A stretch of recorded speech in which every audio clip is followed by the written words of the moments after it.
Update po tayo sa Tigil Pasada. Nagharap na ang LTFRB at grupong Piston kaninang hapon. Alamin din natin kung hirap pa ring sumakay ang mga commuter ngayong gabi. At nakatutok live si Chino Gaston. Chino? Vicky, wala tayong nakikitang mga stranded na pasahero sa waiting area na ito. Dito nga sa panulukan ng Araneta at E. Rodriguez Avenue. Bagamat kanina may nakita tayong mga kababayan natin naghihintay na siya namang nakasakay dahil nga sa inaalay na libreng sakay ng Quezon City government. Pero wala nga tayong nakikitang pumapasadang mga jeepney dito kumpara sa mga normal na araw na walang strike. Kaninang hapon, dito rin nagtagpo at nagkita sina LTFRB Chairman Teofilo Guadis III at Piston President Cabody Floranda. Ginamayan at niyakap pa ni Guadis si Floranda bago inilatag ng Piston leader ang kanilang mga hiling.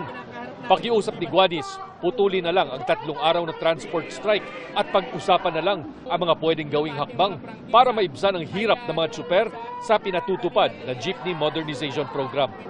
Yung tuloy-tuloy ho nilang pag-strike, ginagalang ko po yan. Pero baka pwede ho sana, alang-alang sa bayang Pilipino, baka pwedeng igsian na ho nila yung kanilang strike. Paisa-isa ho, yung mga hinihingi ho nila, isa-isahin ko hong pag-aaralan. Pero wala raw nakikitang dahilan ng Piston para hindi ituloy ang kanilang strike. Pangunahing hiling ng Piston na iurong ang December 31 deadline para magsama-sama ang mga jeepney driver at operators sa mga kooperatiba o korporasyon. Sa co-op o korporasyon, ibibigay ang prangkisa na gagamitin ng mga modern jeepney kapalit ng mga luma o di pasado sa bagong standards. Magkakaroon kami ng konsultahan sa aming mga lokal, sa aming mga lokalidad kung ano yung magiging tugon, kung ang magiging desisyon ng ating mga lokal at dito sa National Capital Region at sa mga rehiyon ay itutuloy yung ating pagkilos ay hindi tayo nag-aatubili na itutuloy natin ang 3 araw na pagkilos upang ipaabot kay BBM yung fundamental na suliranin na dinaranas ng ating mga driver at operator.